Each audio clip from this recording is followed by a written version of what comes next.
मित्रों नमस्कार। आज एडवांस ज्योतिष के 18वें भाग में आप सबका स्वागत है। बालारिष्ट के विषय में आपको बताया जा चुका है।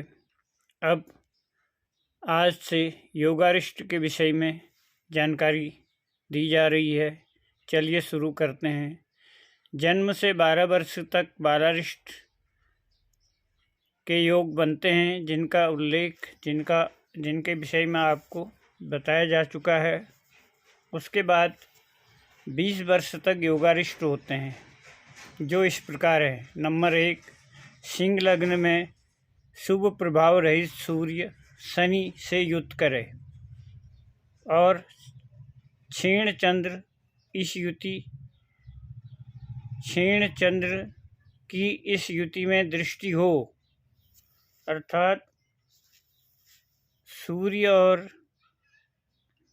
शनि लग्न में बैठे हों, उन पर किसी शुभ ग्रह का प्रभाव न हो और चंद्रमा पक्ष बल में निर्बल हो और सूर्य और शनि चंद्र को देखते हों तो योगारिष्ट होता है।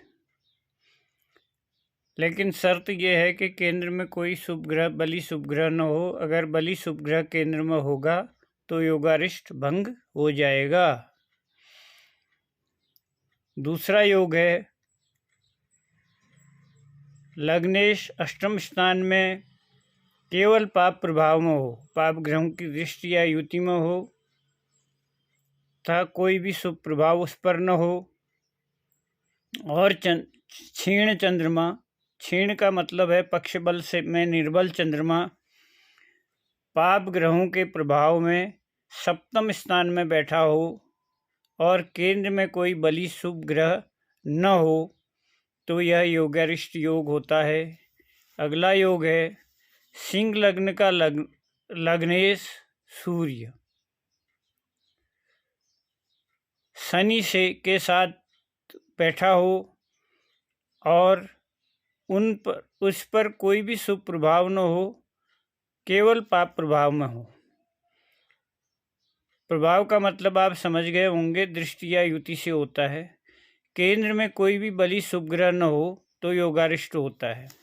अगला योग है शुभ प्रभाव रहित राहु चतुर्थ भाव में हो तथा शुभ प्रभाव रहित चंद्र केंद्र या छठे या आठवें भाव में हो और चंद्रमा क्षीण हो, केंद्र में कोई शुभ ग्रह बलि शुभ ग्रह न हो तो योगारिष्ट होता है। अगला योग है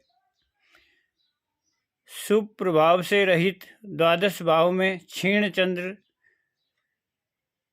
बैठा हो, चतुर्थ या दसम भाव में राहु बैठा हो, पंचम भाव में मंगल बैठा हो, इन पर कोई शुभ प्रभाव न हो और कोई भी बलि शुभ ग्रह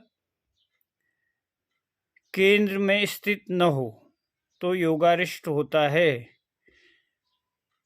अगला योग है केंद्र में स्थित राहु पाप ग्रहों से पीड़ित हो, उस पर कोई शुभ प्रभाव न हो तथा अन्य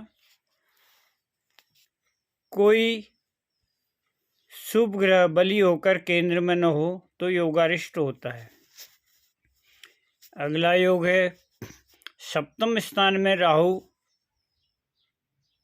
शुभ प्रभाव से रहित हो, उस पर सूर्य व चंद्र की युति या दृष्टि हो, चंद्रमा पक्ष बल में निर्बल हो, केंद्र में कोई बलि शुभ ग्रह न हो तो योगारिष्ट होता है। बलि शुभ ग्रहों में सर्वप्रथम बृहस्पति होते हैं, जो बहुत बड़े रक्षक होते हैं। उसके बाद शुक्र और उसके बाद बुध। बुध के लिए यह शर्त है कि वो पाप ग्रहों के साथ नहीं होना चाहिए। अगला योग है शुभ प्रभाव रहित बुध सूर्य व क्षीण चंद्रमा की कहीं पर भी युति हो, केंद्र में कोई बलि शुभ ग्रह न हो तो योगारिष्ट होता है। अगला योग है सूर्य बुध की युति पर शुभ ग्रह की दृष्टि न हो तथा छठे, 8वें तथा 12वें भाव में मंगल बैठा हो, उस पर भी कोई शुभ प्रभाव न हो, और बृहस्पति केंद्र कोण में न बैठकर अन्य स्थानों में बैठा हो, और अन्य कोई शुभ ग्रह बली होकर केंद्र में न हो तो योगारिष्ट होता है।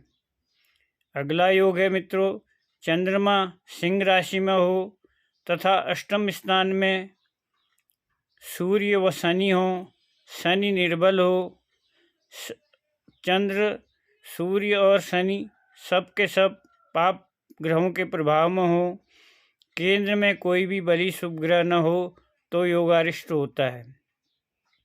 अगला योग है मित्रों, वृश्चिक नवांश में शनि हो तथा जन्म कुंडली पर उस शनि पर सूर्य की दृष्टि हो, सभी उन पर कोई शुभ प्रभाव न हो, पाप प्रभाव में हो तथा केंद्र में कोई बली शुभ ग्रह न बैठा हो तो योगारिष्ट होता है।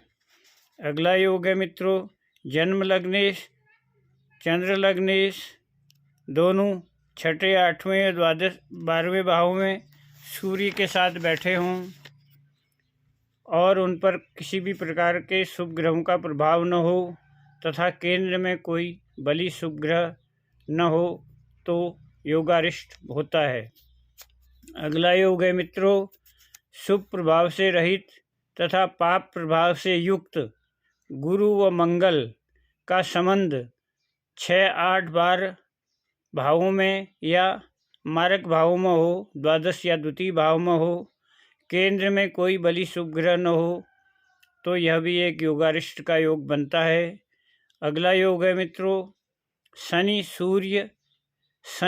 सूर्य की राशि, शनि सूर्य आपस में राशि परिवर्तन कर रहे हो, शनि सूर्य की राशि में हो, सूर्य शनि की राशि में हो, इसे स्थान परिवर्तन कहते हैं। और यह राशि परिवर्तन त्रिक या मारक स्थानों में हो रहा हो, त्रिक मतलब 6, 8, 12, मारक मतलब द्वितीय, सप्तम या द्वादश, दोनों शुभ प्रभावों से रहित हों और पाप प्रभाव में हों, केंद्र में कोई बली शुभ ग्रह न बैठा हो तो यह भी एक योगारिष्ट होता है।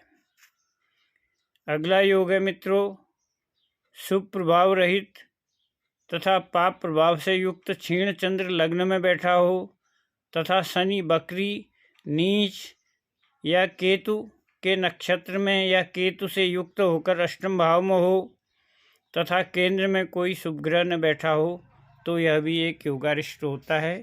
इस प्रकार आज आपको 15 योगारिष्टों के बारे में जानकारी दे दी है। इसके बाद अगले एपिसोड में बताया जाएगा। कृपया वीडियो को अधिक से अधिक लाइक और शेयर कीजिए, अपने अमूल्य विचार दीजिए। आज के लिए धन्यवाद।